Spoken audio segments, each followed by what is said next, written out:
Isang pagbati mula sa Oferian Heritage Conservatory. Welcome to our new subscribers. Ipinapayo namin sa mga new viewers na panoorin muna ang viewer's guide para hindi maguluhan.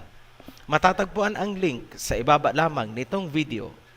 Ito na ang part 4 at pinakahuling bahagi ng Son of Perdition series. Paalala sa mga hindi open-minded, ang video na ito ay naglalaman ng isang masakit na katotohanan. Mahalagang balikan ang 1 Corinthians chapter 4 verse 14 hanggang 15. Post nyo na lang po ang video kung gusto nyong basahin. Sa version ng ang dating Biblia, ang nakasulat ay ipinanganak ko kayo. Wala nang kailangang ipaliwanag. Ipinanganak kayo ni Paul. Sa version naman ng Filipino Standard Version, diretsahang nakasulat. Sinabi ni Paul, ako ang inyong ama. Sino ang tinutukoy na ipinanganak ni Paul? Siyempre, kayo itong mga Paulinian. Sino ang nagsilang sa inyo? Si Paul. Pardon the redundancy. Sinigurado lang namin na mauunawaan pa rin itong video kahit hindi pa napapanood ang parts 1, 2, and 3. Ngayon, sino si Paul? Si Paul ay isang Pariseo. Philippians chapter 3 verse 4 hanggang 5. Ano ang sinasabi ng Misaya sa Matthew chapter 23 verse 29 and 33? Ang mga Pariseo ay mga ahas na nakatakdang magdusa sa impyerno. Hindi kami nang huhusga. Misaya ang may sabi niyan. Si Paul ay isang Pariseo. Ano ang kanyang isisilang? Alangan namang tupa. Makinig kayo mga Paulinians. Nagpapakilala ang nagsilang sa inyo. Kung hindi nyo siya kikilalanin bilang nagsilang sa inyo, anong klase kayong mga anak? Lapastangan. At kung kikilalanin nyo naman siya bilang nagsilang sa inyo o bilang inyong ama, kailangan nyo ring tanggapin na Pariseo ang nagsilang sa inyo. At sabi ng Mesaya, ang Pariseo ay ahas. Bilang anak, ano ang habilin ng nagsilang sa inyo?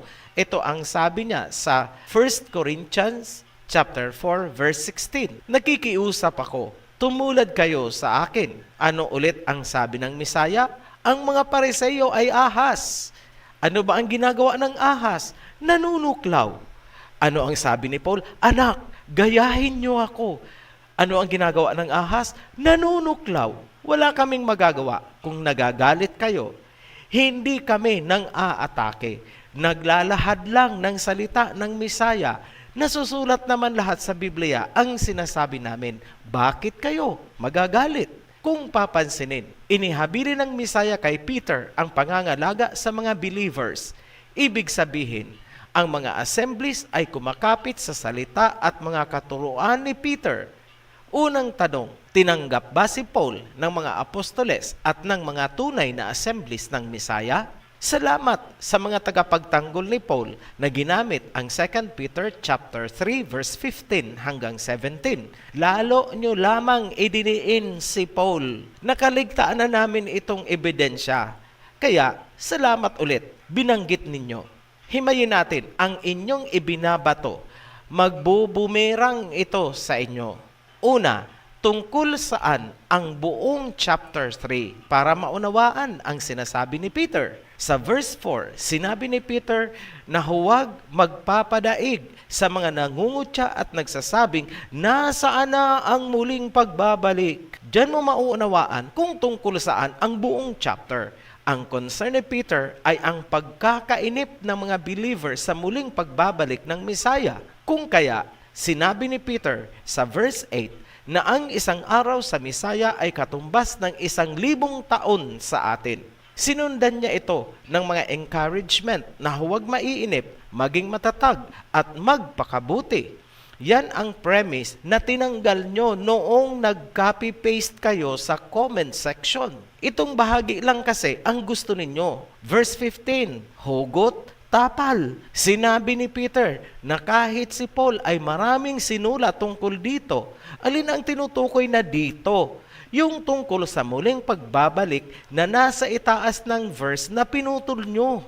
Sinabi ni Peter na may sinulat din si Paul. Tama, meron nga. Pero ano ang comment ni Peter tungkol sa mga sinulat ni Paul? Number 1, mahirap unawain. Number 2, mga nanlilin lang ang gumagamit.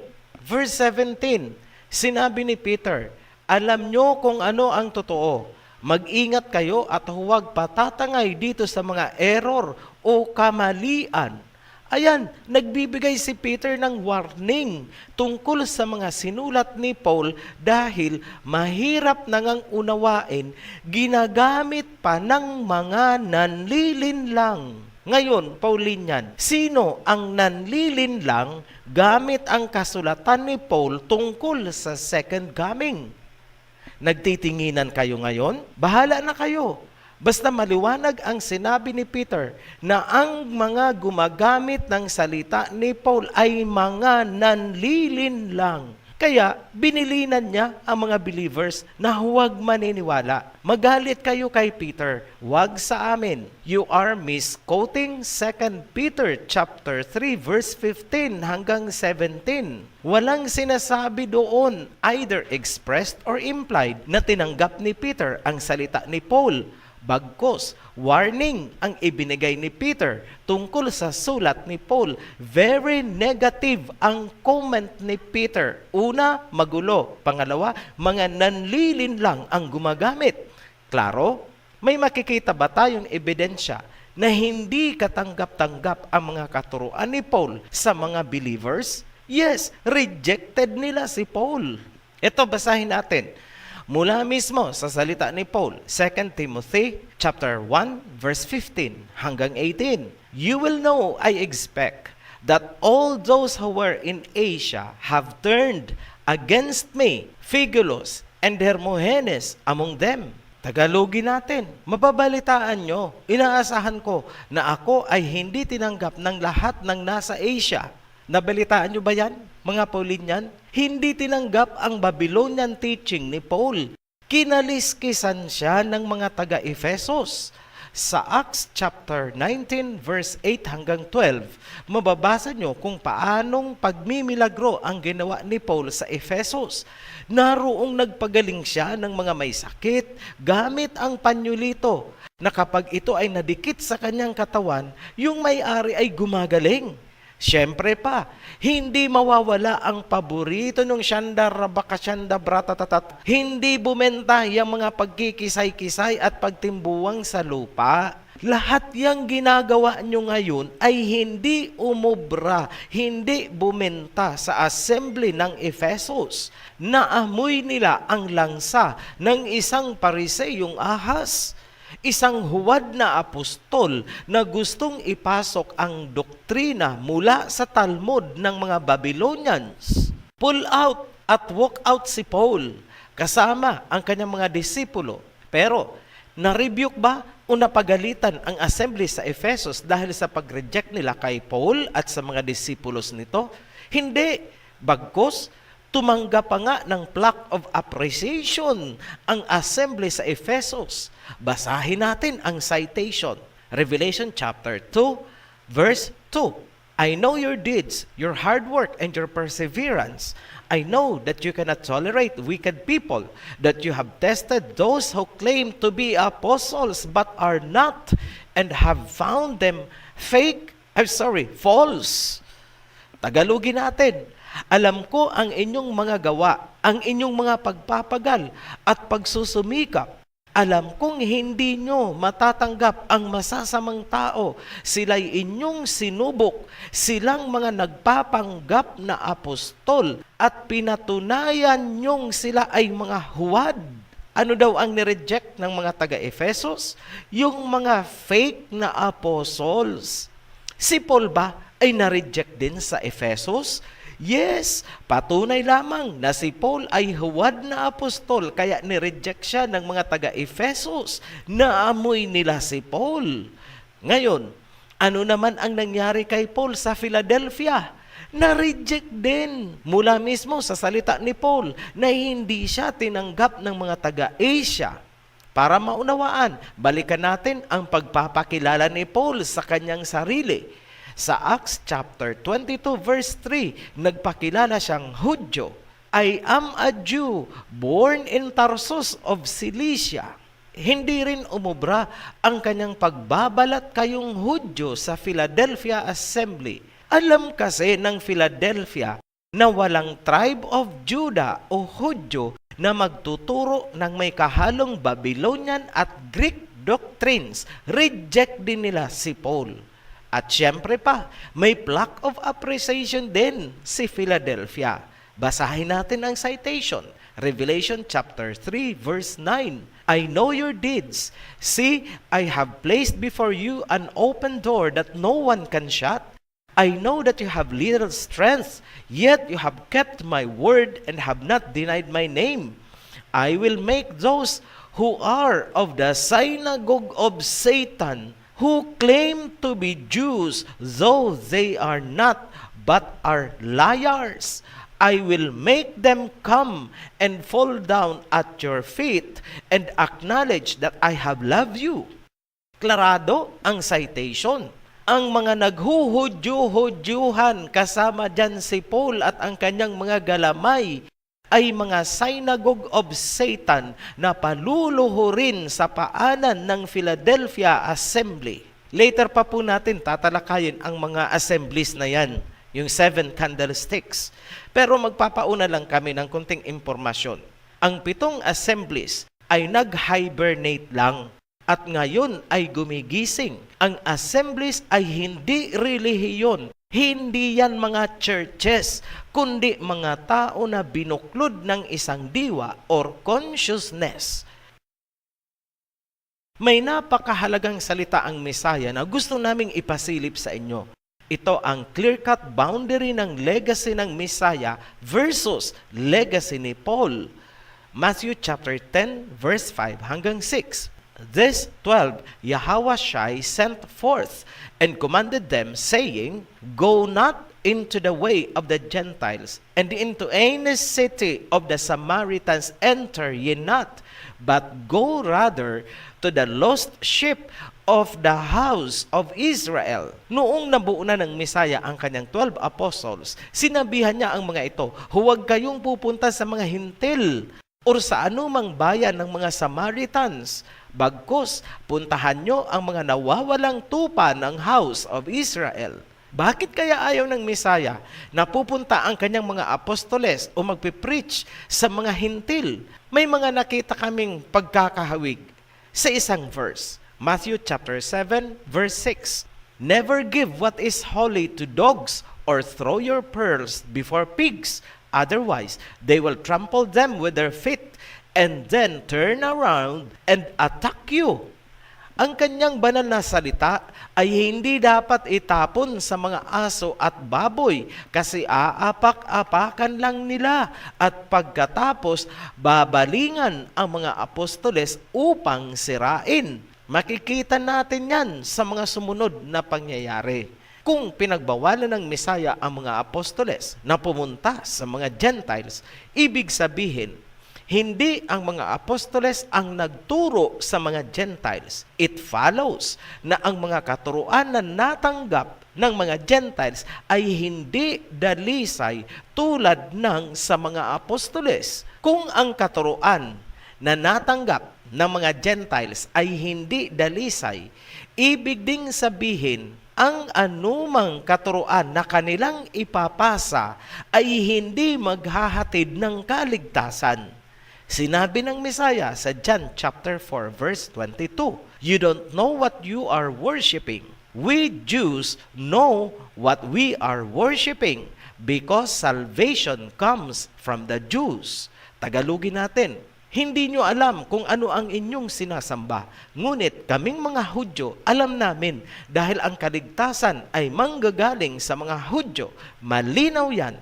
So ano ang pinopoint out natin dito? Number 1, pinagbawalan ng Mesaya ang mga apostoles na mag-preach sa mga Gentiles. Number 2, ang utos ng Mesaya sa mga apostoles ay hanapin ang mga nawawalang tupa ng lahi ni Jacob, gaya ng babaeng Samaritana na hindi niya alam na siya pala ay Israelite at hindi Samaritan. Number 3, ang kaligtasan ay manggagaling sa mga Hudyo at hindi sa mga Gentiles.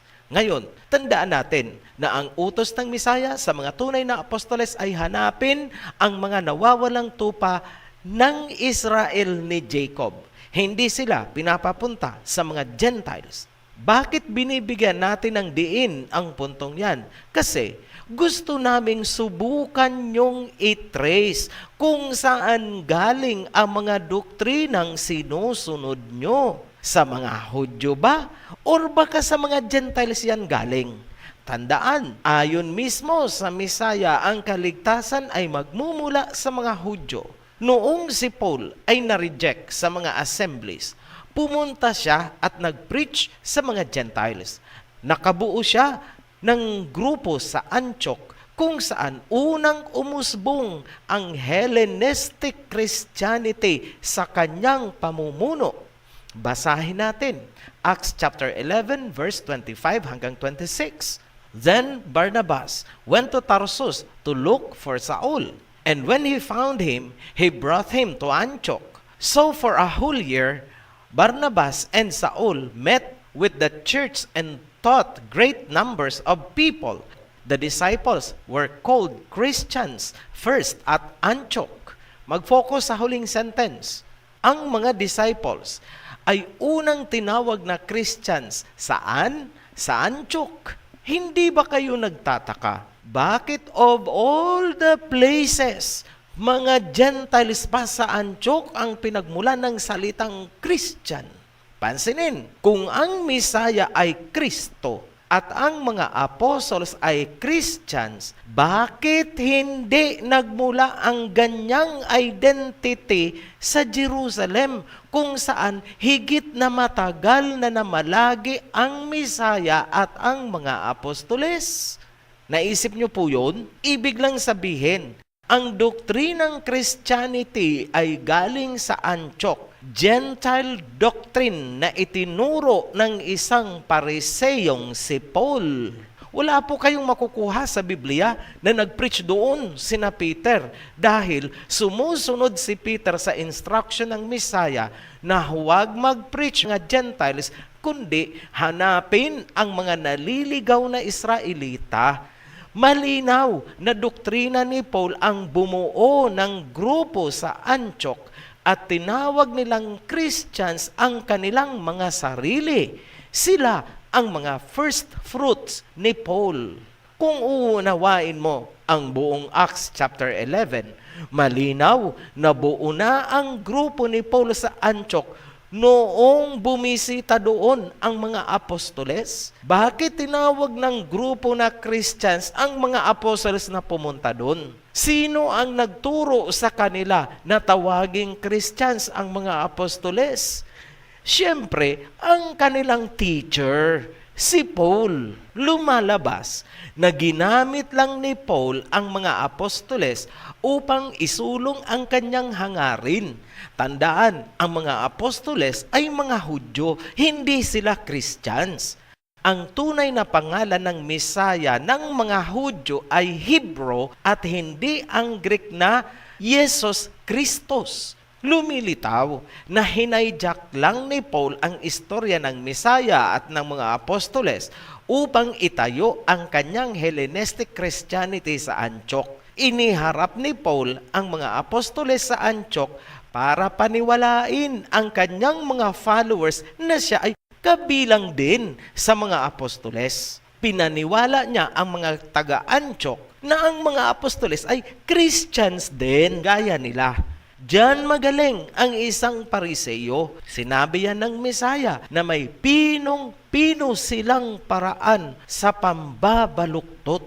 Kung napanood nyo ang The Seal of the Father series, malalaman nyo na ang tunay na pangalan ng Mesaya ay Yahweh Shai, hindi ang Greek na Jesus Christos. Alam nyo na ngayon, bakit sinabihan ng Mesaya ang mga apostoles na huwag hahalo sa mga Gentiles? Mai-exploit kasi ang kanilang mga identity at pagkatapos sisirain sila. Alam ng Mesaya ang gawi ng mga Gentiles. Ngayon, sino ang katulong ni Paul sa pagtatag ng kanyang bagong grupo na naging Christianity? Acts chapter 13 verse 1. Now, there were in the church that was at Antioch certain prophets and teachers, as Barnabas and Simeon that was called Niger, and Lucius of Cyrene and Manaen, which had been brought up with Herod the Tetrarch and Saul. Ayan, lumutang din ang koneksyon nila sa Herod Tetrarch at kay Saul. Hindi lulutang ang pangalan ng Herod Tetrarch kung walang kaugnayan. Huwag kalimutan ang Romans chapter 16 verse 11 kung saan binabati ni Paul si Herodion ang kanyang kamag-anak. Ngayon, si Paul ay hindi ordinaryong Roman citizen. Nakadikit siya sa pamilyang Herodes. Pansinin nyo, habang ino-organize ni Paul ang grupo niya sa Antioch, saka pinatay ni Herodes si James na kapatid ni John. And soon after, ipinahuli din si Peter upang patayin din. Nangyari yan sa kasagsagan ng pagtatayo ni Paul ng kanyang grupo sa Antioch. Mababasa sa Acts chapter 12 verse 1 to 4. Nagkataon lang ba? Coincidence? In contrast naman, noong inakusahan si Paul ng mga Hudyo at ipinaaresto, binigyan siya ng 270 armed bodyguards noong ipinadala siya kay Governor Felix. Imagine, 270 bodyguards, parang hari si Paul. Mababasa nyo yan sa Acts chapter 23 verse 23. Hindi natin tinatanggap ang mga written history na ang Christianity daw ay isinilang sa Judea. Maliwanag ang Acts na unang sumulpot ang Christianity sa Antioch, ang grupo na itinatag ni Paul. Ngayon, ito ang isang malaking katanungan. Paano at bakit Rome ang naging sentro ng Christianity ni Paul sa buong mundo? Suyuri natin ang mga nakaraang pangyayari. Bago pa naging opisyal na relihiyon ng Roma ang Christianity, marami ng Christians doon dahil sa mga letters or liham ni Paul sa mga taga-Roma. Ang iba ay naging bahagi pa ng New Testament. Huwag ding kalimutan na si Paul ay Roman citizen at may connection sa Herodian Tetrarch. Sa panahon ni Nero, pinatay sina Peter at Paul. Regardless kung ano ang naging political climate ng Rome noon, tuloy-tuloy na kumalat ang Christianity na nagmula sa Antioch. In the year 313 AD, inilabas ni Emperor Constantine ang Edict of Milan. Dito nabigyan ng legal status ang Christianity. Year 325 AD naman, binuo ni Emperor Constantine ang Council of Nicaea. Ito ang pagtitipon ng lahat ng Christian leaders upang formal na buuhin ang foundation ng Christendom legacy ni Paul. Nabuo ang Nicene Creed. Noong year 380 AD naman, inilabas ni Emperor Theodosius ang Edict of Thessalonica. Ipinag-utos nito na tangkilikin ang Nicene Christianity bilang official religion ng Roman Empire. Lahat ng susuway ay mapipersecute. Ang Edict of Thessalonica ay crystallization ng son of perdition na sinasabi sa 2 Thessalonians chapter 2 verse 3. Dahil sa Edict of Thessalonica, nagkaroon na ng religious at political power ang legacy ni Paul. Isa na itong empire na may mga galamay sa buong mundo. Bagamat nagkaroon ng Reformation at Protestantism noong 16th century, magkakasundo ulit yan dahil sa ecumenism ng Vatican. Alam nila na kailangan nilang magkaisa ulit dahil muling bumabangon ang 7 assemblies ng Misaya. Bago tayo magpatuloy, recap ulit natin ang mahalagang punto. Number 1, unang lumutang ang Christianity sa Antioch, hindi sa Jerusalem. Number 2, si Paul ang central figure sa pagsilang ng Christianity sa Antioch. Number 3, kumalat ang Christianity sa Roma sa pamamagitan ng letters ni Paul sa mga taga-Roma. Number 4, nabuo ang legacy ni Paul sa pamamagitan ng Council of Nicaea. Number 5, ang Nicene Christianity ay nagkaroon ng kapangyarihan noong ito ay tinangkilik na ng Roma sa pamamagitan ng Edict of Thessalonica. Ngayon, ano ang sumunod na major milestone sa legacy ni Paul? Mahalagang balikan ang 1 Corinthians chapter 4, verse 14-16. Very ironic dahil tila hindi alam ni Paul na siya ang katuparan ng kanyang sinusulat. Number 1, nagpapatawag ng Father. Number 2, iniaangat ang sarili bilang Elohim.